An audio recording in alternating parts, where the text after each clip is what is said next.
Well, good evening, internets. It's me, DP Knudten, with another edition of Bookward Bound, my 301-day journey from I should really do this to done. And what am I talking about getting done? A new book. Yeah, by January 1st of 2021. It's a pretty big task, but it's one that I've been working on for the past 277 days. Literally coming down here every night around this time to work on the book in one form or another for, as I said, 277 days. And that means I only have 24 days left to go in this 301-day journey, which means I better get my act together. And so I'm going to. In fact, tonight I've shifted all the way over into the final phase of the creation of this book, which I will be self-publishing on Amazon's Kindle Direct Publishing platform, as I said, by uploading press-ready PDF files on January 1st of the next year, of this coming year.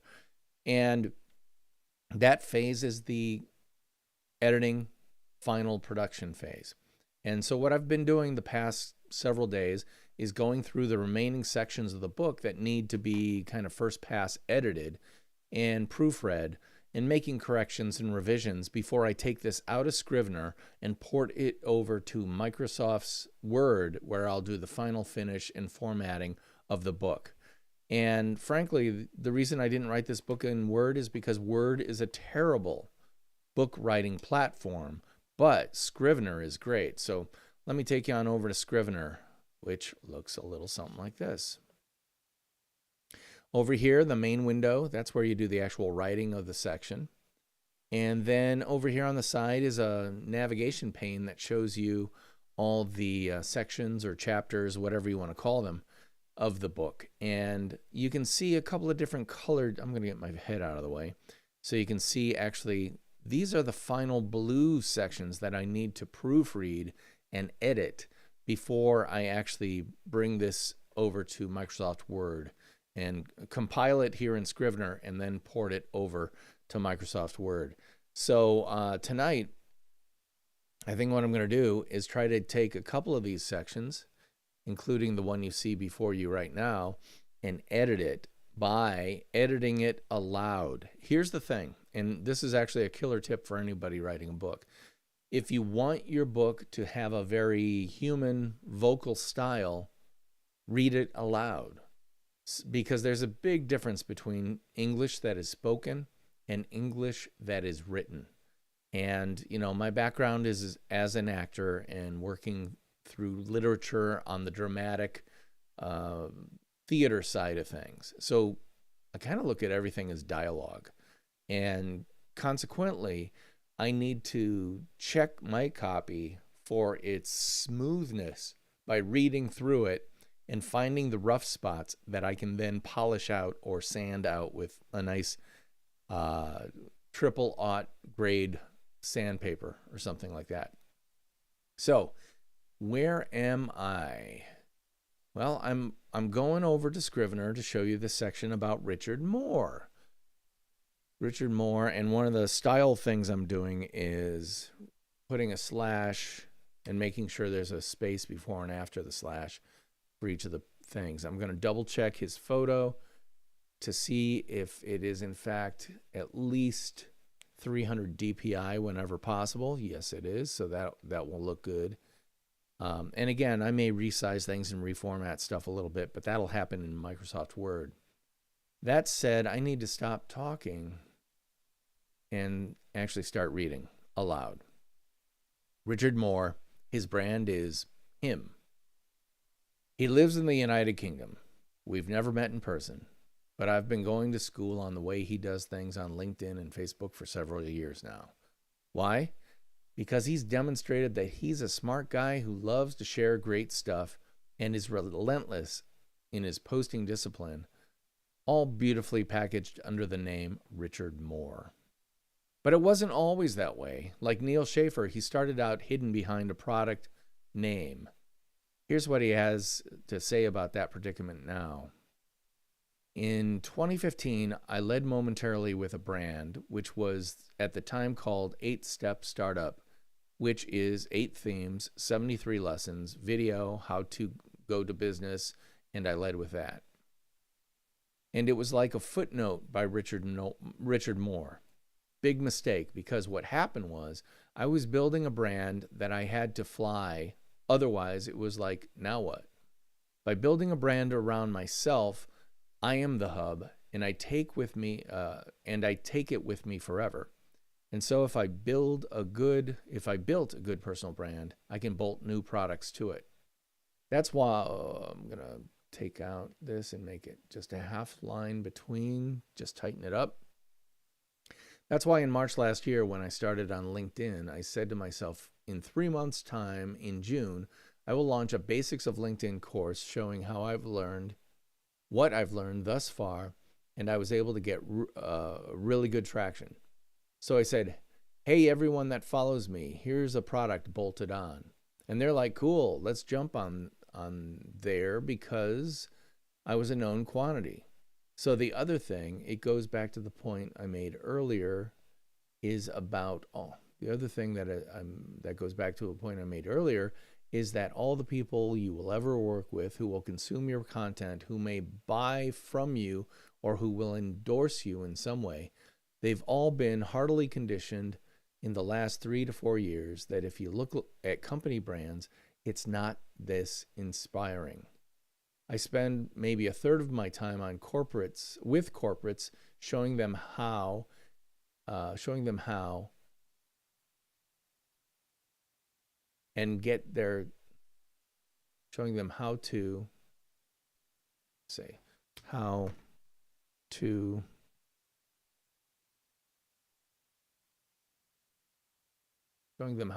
content game correct on, say, LinkedIn, for instance. How many times have you seen a post with, check out our latest article, and there's no space, there's a logo? And it's like, who am I speaking to here? Let's shrink this by half a line. And the reality is that consumers and people, when they consume content, in my opinion, they want it to be from an authentic, in the way we have described, person, because that mouthpiece represents not just value, because you can get value from a business, but it represents clarity, it represents human, and therefore represents trust. I'm going to bold that whole thing. Richard Moore, Nonfiction Brand Podcast, episode 33. Yep. By building my brand around myself, I am the hub, and I take it with me forever. And so if I built a good personal brand, I can bolt new products to it. That's exactly what Neil Schaefer said with slightly different words, in slightly different words. Both of these master personal marketers have realized that the first principal foundation for literally everything they do is themselves. So how do they build upon that foundation? Through the compounding power of consistency. I first ran across Richard on LinkedIn because he made me.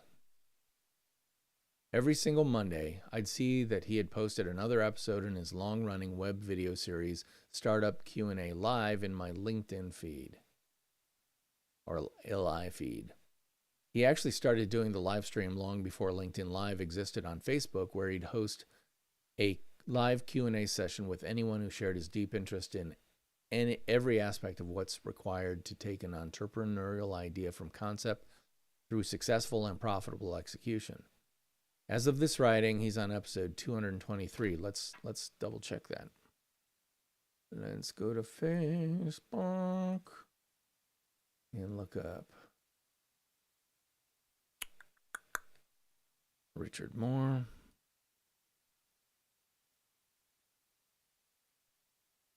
That's definitely that, Richard Moore.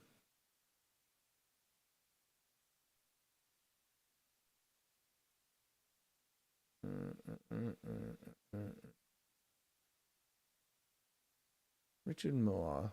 Richard Moore. Ask me anything. 228. Can update that. 228.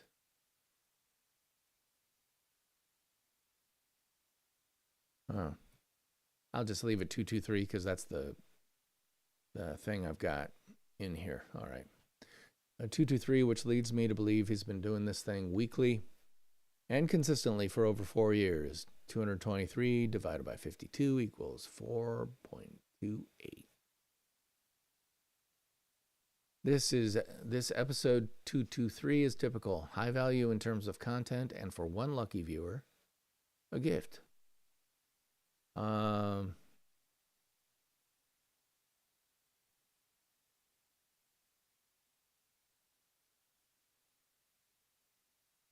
He generously shares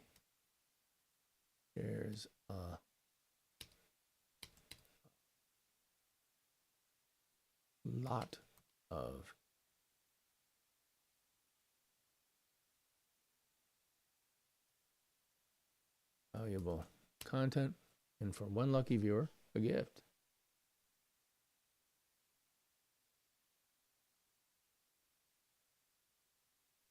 He generously shares a lot of valuable content, and for one lucky viewer, a gift. Okay, cool. Is a commitment like this worth it? It is if that commitment is consistently kept. As a vehicle, this live stream allows Richard to continually demonstrate who he is, what he does, and how he does it in the very best way possible. And as a content lift, difficulty-wise, he's getting a pretty good bang for his effort buck in that the audience supplies a great deal of it in the form of questions. See the brief show outline in the photo above? It's not a 30-minute script that had to be conceived, written, edited, timed, and then perfectly delivered. It's just the sketchiest of menus that gives viewers an idea of what today's discussion might be about. Having watched a bunch of these, I know that Richard has no problem with going wherever his audience questioners want it to go. He's there to provide the venue, demonstrate his smarts and savvy, and inspire his audience to become his community, to join his audience, to become active members in his community of like-minded fans, and become active members in his community of like-minded fans. And the value he adds every week is like making a consistent deposit in the bank of goodwill and personal brand. He provides a ton of value, but not only to his audience either, and not to his audience either, and not just to his audience, and not just to his audience either. Just look at the upper right corner of the image. See that graphic? It's not a logo for some business. It's his name, nicely designed with tasteful typography and an omnipresent reminder that Richard ain't some garden variety know-it-all. He's a brand. Think that logo type finds its way into every presentation, report, live stream, and image he shares? Damn right it does. Because if Richard's one thing for rock solid certain,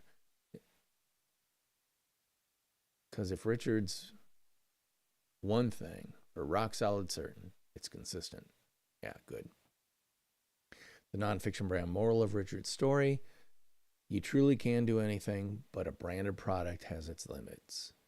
It just makes sense to base your brand foundation on the most unique, defensible, and flexible entity you 100% own: yourself. See his and hear from Richard Moore. Check out those 2 episodes. Love it. All right, we're going to give that the green flag of completeness. Coolio. Let's go to the lovely and talented Kate Toon. Kate.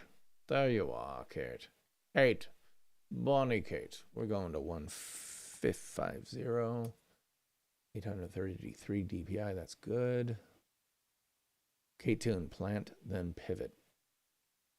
There's a reason I call Kate Toon the Sultana of SEO. That's the niche downhill upon which she planted her standard years ago. After a successful career in digital advertising, she went rogue and started her own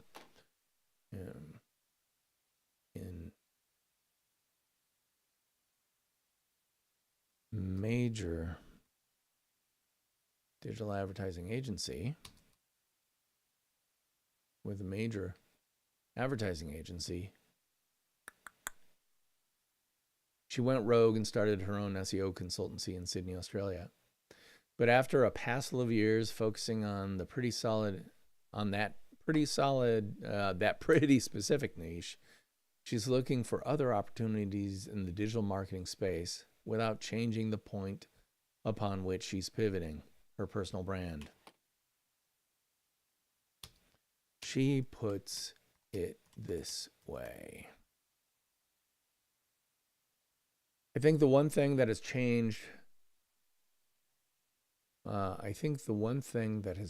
by this is that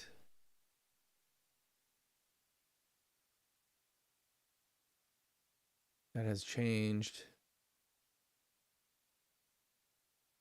by this. That doesn't make sense. I think the one thing that has changed is that last year, I'm just cleaning up some of this that doesn't make sense.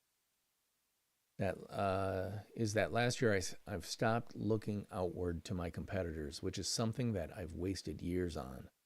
So-and-so's doing this. Sue's got a beautiful Instagram feed. I need to have a beautiful Instagram feed. I need a beautiful Instagram feed, period, Make that a question mark, Janine has produced this amazing lead magnet. I need the same. And it's just so much wasted time, and you fall down the rabbit hole, and it's never good. It's never good. It's not competitive research. It's soul destroying, beating yourself up. And so I really tried hard to stop looking and just looked at my customers.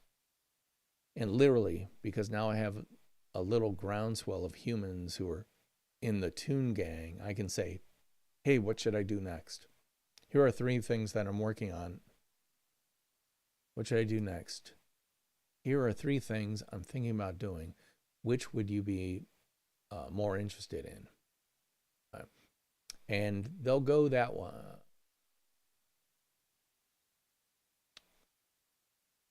And they'll go that one.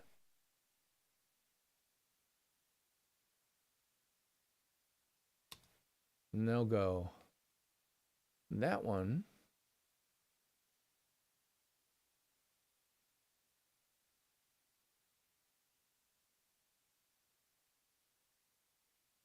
That one. And then okay, comma. And then okay, I do that one, and have that kind of it's not a pre-sell, but it's like you're warming your audience. You're fluffing your audience.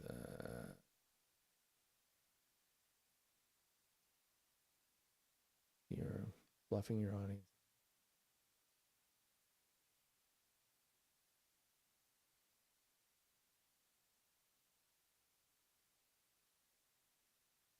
And I've talked with you before about how I tried to make this as decisions based on, will it make money?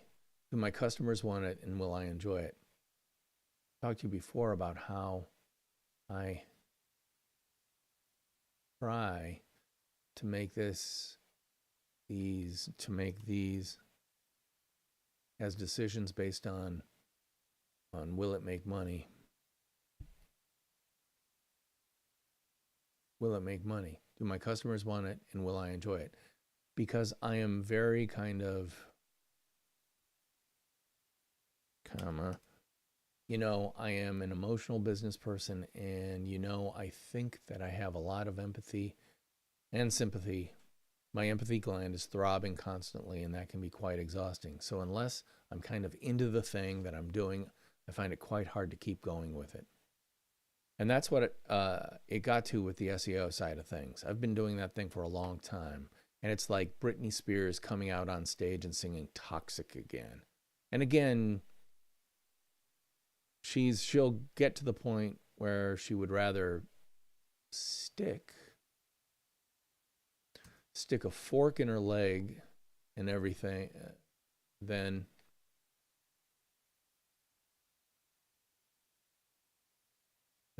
ever sing toxic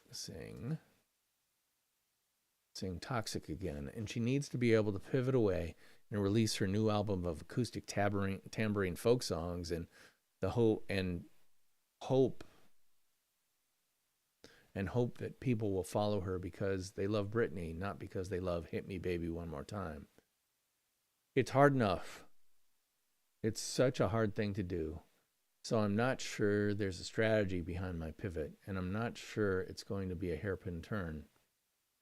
It's going to be a lazy arc, but I'm guessing that, I think. It's going to be more of a lazy arc, I'm guessing. Get rid of that because that's what she's saying. A little cleaner. So 112.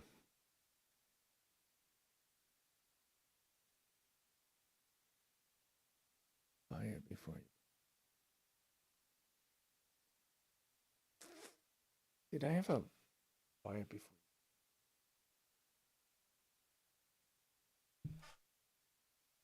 She's saying she's not being strategic, but I beg to differ. Kate was 100% strategic when she began working for herself by specializing in teaching people how to master search engine optimization. She did what anybody who coaches people regarding digital marketing advice, she did what everybody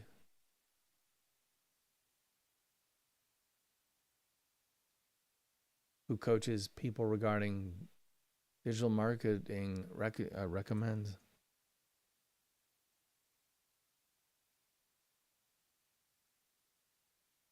And she niched down pretty darn far to retrieve the riches in the niches that Pat Flynn talks about. After years mining that rich vein, that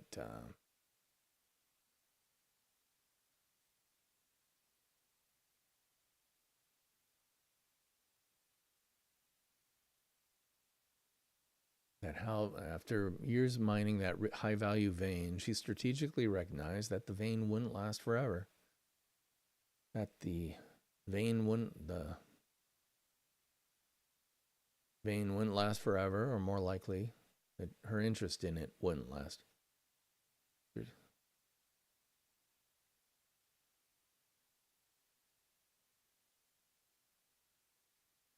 Nice. She strategically recognized her interest in it wouldn't last forever, so she explored around for a new vein worth exploiting. But, and this is the most strategic part, before she lifted a finger or spent a farthing, she queried her crew on what they would be most interested in learning space, buying from her. Only then did she build these other profit centers within her business. As you can see from the extended quote above, she's totally come to terms with the fact that there is no her business name without her. Unlike Jay Baer and others in this book who have created businesses from the get-go with the intention of selling them down the road, Kate realized that what she's building is all hers with the goal of it remaining all hers until her lights go out. All hers until she turns the lights out.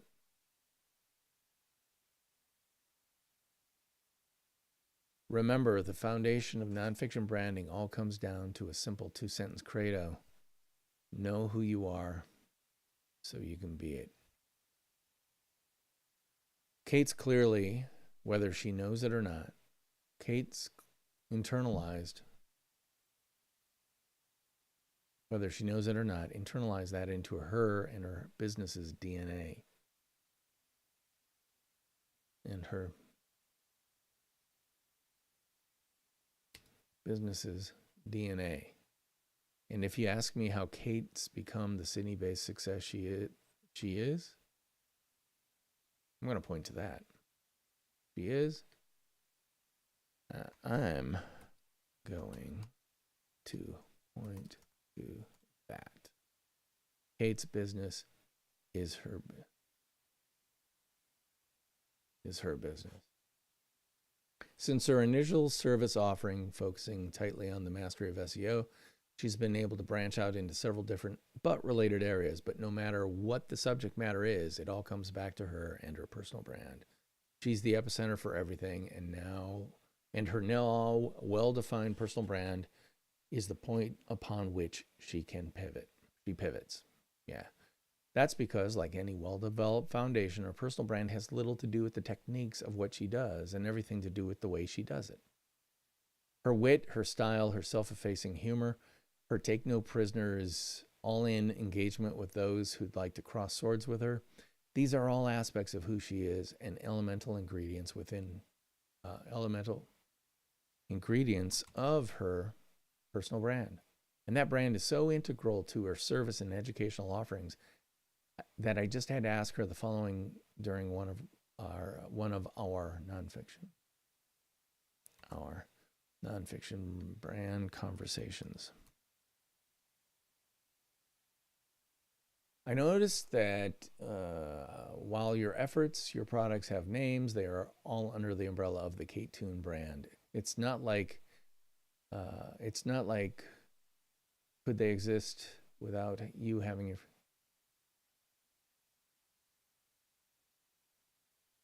I'm going to take that out because it doesn't make sense. Could they exist without you having your fingerprints all over them? I think not. Am I right? I think... Just down a notch.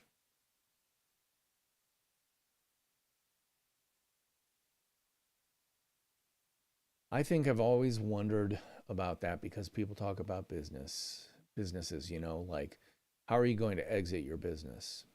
How are you going to sell your business? And it was very freeing for me. I had a guest,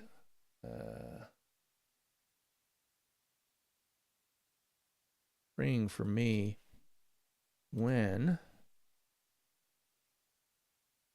I had a guest on my podcast called Tina Tower, and she said, you know, I'm not building a business to sell. I'm building a business to make as much money as I'm able to make comfortably for the period that I'm running my business. And then when it ends, it ends. And I did have someone actually approach me to buy part of the recipe for SEO success.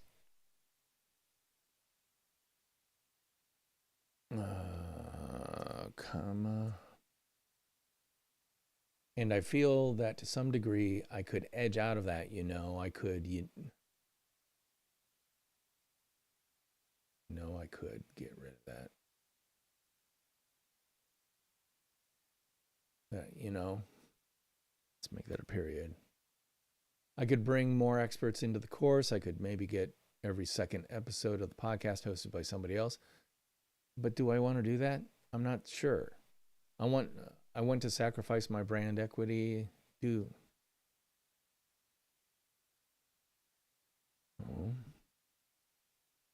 I want to sacrifice my brand equity and who I am and what I built just for a bit of money to get someone else in because it wouldn't be the same? So I don't necessarily want to do that. So I don't think they could exist without me. And although the brands are different, there's a consistency. All my icons have googly eyes because I've got googly eyes. They're all named silly things because that's really useful from an SEO point of view. No, I don't think they could exist without me. And I've finally come to terms with being happy about that. When I decide to switch it all off, I'm just going to switch it off. Just going to switch it off. Okay, tune episode. Podcast, Just as there can be no separation between you, the person, and you, the brand, for people like Kate, there's no business that could possibly be sold to someone else. That's the very definition of a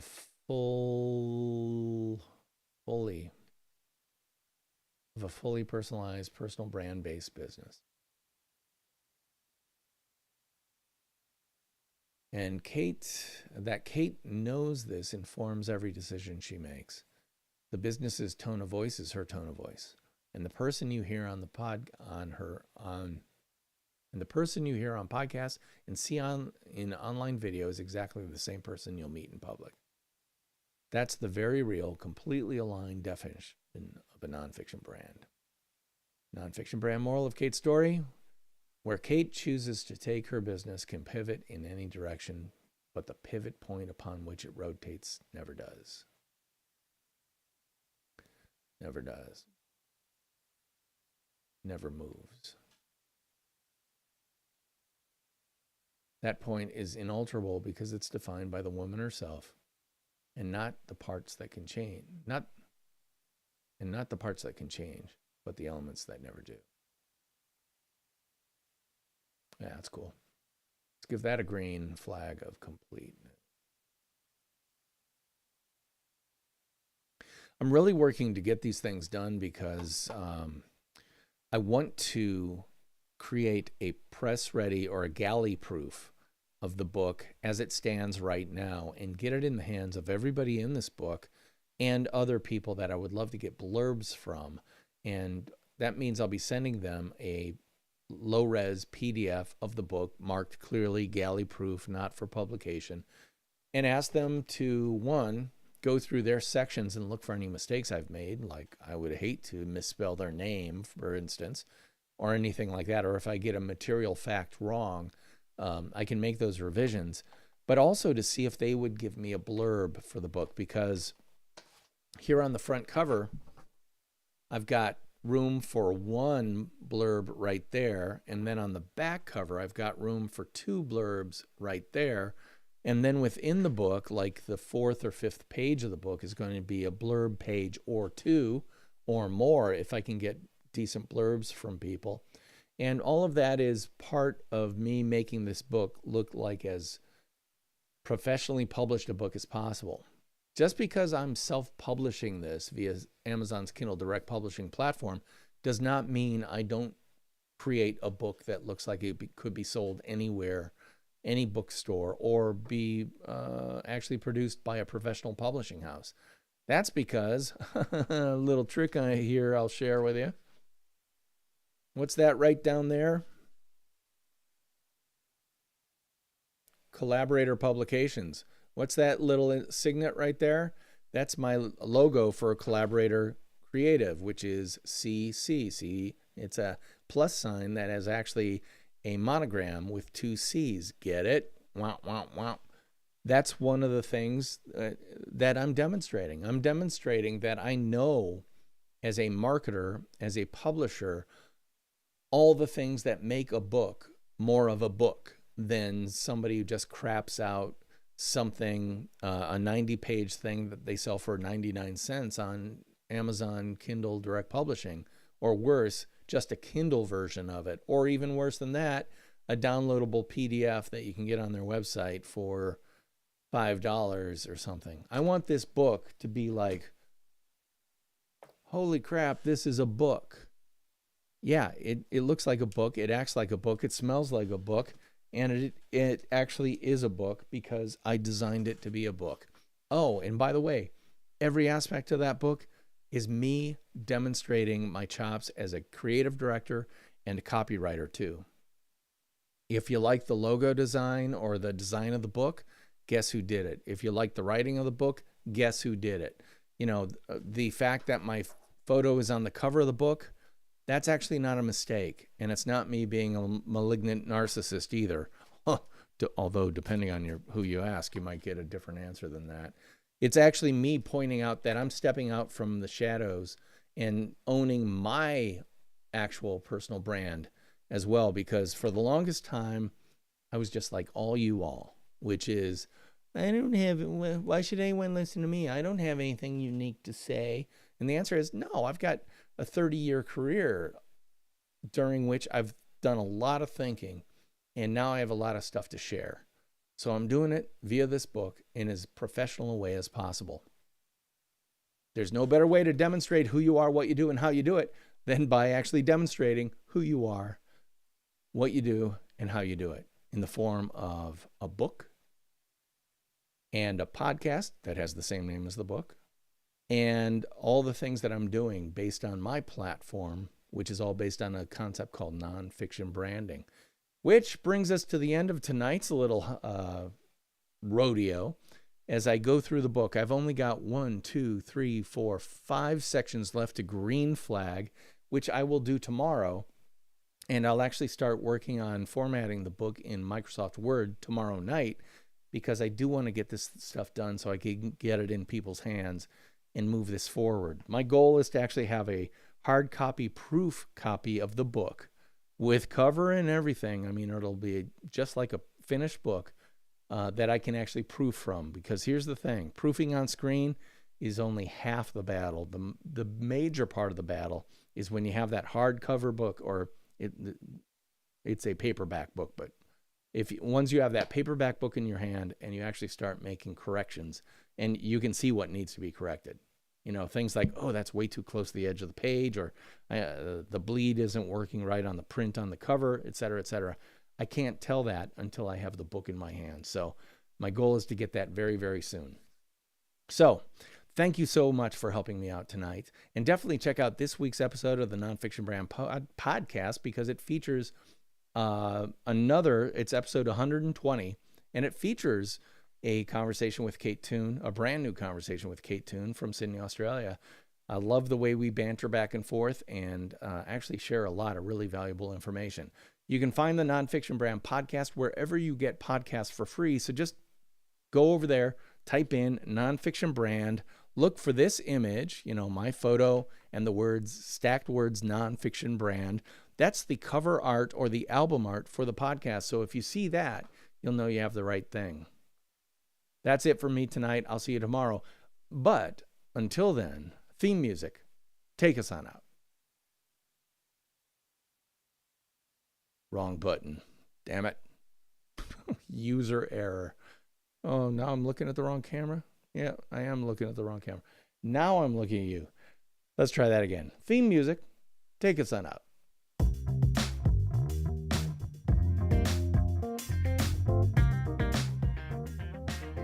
The best laid plans of mice and men at gang ugly.